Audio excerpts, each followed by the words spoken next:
दोस्तों, आज हम आ चुके हैं जोधपुर, जिसको ब्लू सिटी भी कहा जाता है।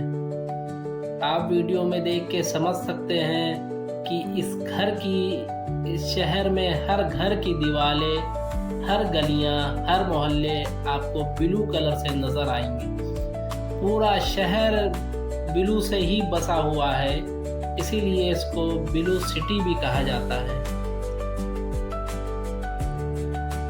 इसकी एक खासियत है इस शहर की, इसको सन सिटी भी कहते हैं, क्योंकि यहाँ साल भर इसी तरह धूप रहती है। अब बहुत ही खूबसूरत व्यू नज़र आता है जब आप इस किले को देखेंगे। मेहरानगढ़ फोर्ट, जो कि हिंदुस्तान के बड़े फोर्ट में से एक है, कई मील तक फैला हुआ है ये फोर्ट, और बहुत ही ज़्यादा खूबसूरत आलीशान नज़र आता है। उमैद भवन पैलेस भी अपने आप में एक मिसाल है, और यहाँ पे टूरिस्ट आना खूब पसंद करते हैं। इसका स्ट्रक्चर बहुत ही खूबसूरत है और बहुत ही लाजवाब है। यहाँ का व्यू अगर आप देखें, आपको ब्लू सिटी और मेहरानगढ़ फोर्ट बसा हुआ पहाड़ के ऊपर एक बहुत ही अच्छा दृश्य देता है, जो कि आपके दिलों में घर कर जाता है।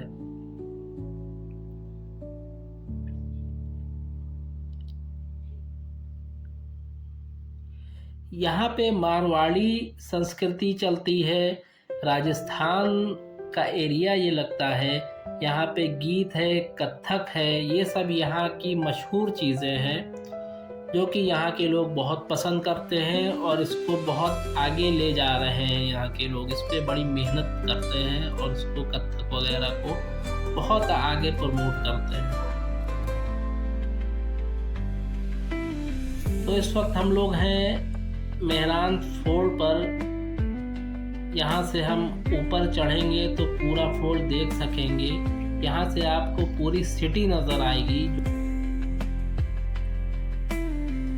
जब आप किसी पुराने फोर्ट पे या किसी भी पुरानी इमारत पे आप जाते हैं, तो आपको ये चीज़ ख्याल आती है कि यार ये किस तरह से उस समय के राजा महाराजा लोग रहते होंगे, किस तरह से उनकी ज़िंदगी होगी। ये सब चीज़ें बड़ी ख्याल में आती हैं, और एक सोच के नई नई चीज़ें वहाँ जब गाइड हमें बताते हैं तो बड़ा आश्चर्य होता है कि किस तरह से उन लोग की लाइफ थी, किस तरह से वो लोग बिना किसी टेक्नोलॉजी के अपने दिन को किस तरह से गुजारते थे, क्या क्या काम वो उस वक्त करते थे, किस तरह से क्या चीज़ें करके वो अपना टाइम पास करते थे, किस तरह से राजा महाराजा दूसरे शहर जाते थे, काफ़िले ले करके रवाना होते थे, किस तरह से उनका मैनेजमेंट चलता था, किस तरह से उनकी आर्मी थी, रिज़र्व आर्मी अलग थी, और जो लड़ने वाले लोग थे वो हर वक्त तैनात अलग रहते थे।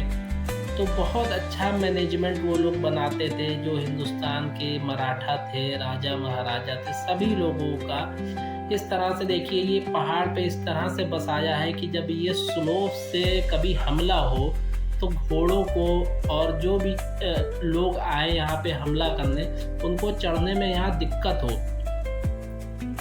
क्योंकि किला ऊपर होता था और चढ़ाई दी जाती थी ताकि हर चीज़ की रफ्तार कम कर सकें, और ऊपर से वो पत्थर वगैरह, पानी वगैरह डाल के उनको रोक सकें। तो बहुत अच्छी दिमाग होता था उस वक्त के आर्किटेक्चरों का भी, और जो आर्मी के चीफ वगैरह होते थे, बहुत ही अच्छे दिमाग से और बहुत ही उस ज़माने की टेक्नोलॉजी यूज़ करके राजा महाराजा हर एक चीज़ अपने महल में वो सब चीज़ें करवाते थे, जो उस वक्त की सबसे ज़्यादा अच्छी टेक्नोलॉजी होती थी। और वो हर चीज़ आज के ज़माने में भी लोग देखते हैं तो उनको हैरत होती है कि 200, 400, 500, 700 साल पहले के लोगों में भी इस तरह से उनका माइंड था।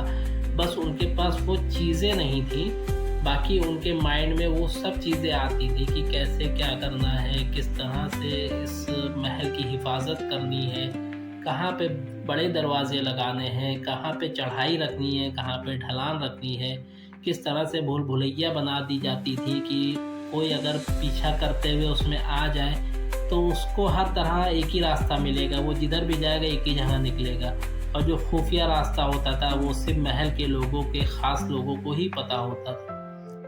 तो दोस्तों इस तरह से देखिए कितना आलीशान ये महल है और इसका स्ट्रक्चर भी बहुत अच्छा है। और आर्किटेक्ट ने जो यहाँ काम किए हैं, यहाँ की जालियाँ हो गई, यहाँ के पत्थर हो गए, यहाँ के बड़े बड़े कमरे हो गए, बड़े बड़े दरवाजे हो गए, हर एरिया आप घूमें विज़िट करें, बहुत ही मज़ा आएगी। फैमिली को लेके आएँ, उनको अच्छी नॉलेज मिलेगी ये सब जगह आकर के। और ये हमारे हिंदुस्तान की वो फेमस चीज़ें हैं जहां हमको एक न एक बार खुद को भी और अपने परिवार को भी विज़िट ज़रूर कराना चाहिए कि हमारे जो मराठा थे, हमारे मुग़ल थे, या जो भी हमारे हिंदुस्तान की हिस्ट्री में लोग रहे हैं, उन लोगों ने किस तरह से अपनी ज़िंदगी गुजारी है, किस तरह से उनका रहन सहन था। ये सब हिंदुस्तान की हिस्ट्री में चीज़ें आती हैं, इससे हमारा हिंदुस्तान जाना जाता है, इससे हमारे हिंदुस्तान को इज़्ज़त मिलती है और पूरी दुनिया में नाम होता है।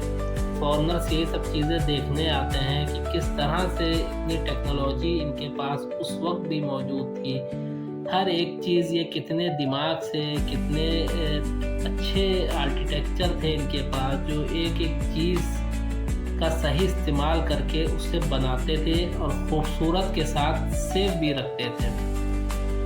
तो देखिए दोस्तों बहुत ही अच्छा ये फोर्ट है और ज़रूर ये जोधपुर आप आएँ तो इसको ज़रूर विज़िट करें। आपकी फैमिली और आपको बहुत मज़ा आएगा। बहुत अच्छी यहाँ पे गाइड अगर आप करेंगे तो हर एक चीज़ आपको डिटेल में वो समझाएगा, सारी नॉलेज देगा कि किस तरह से यहाँ पे लोग रहते थे, क्या क्या चीज़ें होती थी, कहाँ उनके जानवर बांधे जाते थे, कहाँ पे उनका वो होता था कि लोग खाना खाते थे, कहाँ खाना पकता था, कहाँ बावर्ची खाना था। इसी के अंदर हॉस्पिटल्स भी होते थे, इसी के अंदर खेती वगैरह होती थी जड़ी बूटियों की, जिससे वो दाई वगैरह होती थी, उस ज़माने के हकीम इलाज करते थे। तो हर एक चीज़ यहाँ होती थी। बहुत बड़े उसमें ये बनाया जाता था पूरा राजा के लिए महल, और इसमें हज़ारों लोग रहते थे। उनके कर्मचारी हो गए, उनके सिपाही हो गए, सबकी फैमिलियाँ, सब लोग रहते थे। हर एक फैसिलिटी यहाँ दी जाती थी। बहुत ही सुहाना यहाँ इस वक्त मौसम है और बहुत ही ठंडी ठंडी हवा चल रही है। और इस तरह से जो आप गार्डन देख रहे हैं, उस ज़माने में यहाँ पे जड़ी बूटियों की खेती होती थी। आसपास जो छोटे छोटे आप कमरे देख रहे हैं, यहाँ पे होता था कि लोग जब घायल होते थे उनका इलाज होता था।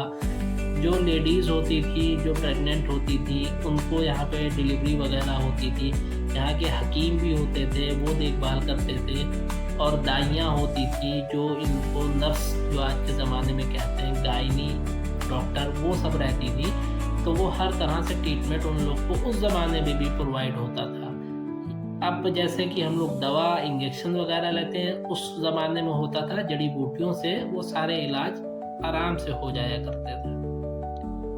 तो चलिए दोस्तों वीडियो को यहीं ख़त्म करते हैं। और अगर आपने वीडियो लास्ट तक देखी हो तो चैनल को सब्सक्राइब ज़रूर करिएगा। इसी तरह से नए नए शहर की नई नई चीज़ें आपको दिखाते रहेंगे। बहुत मज़ा आएगा। चैनल पे जुड़े रहिए, हमारी इस फैमिली को आगे बढ़ाइए और लोगों तक ये वीडियो को ज़्यादा से ज़्यादा शेयर करिए।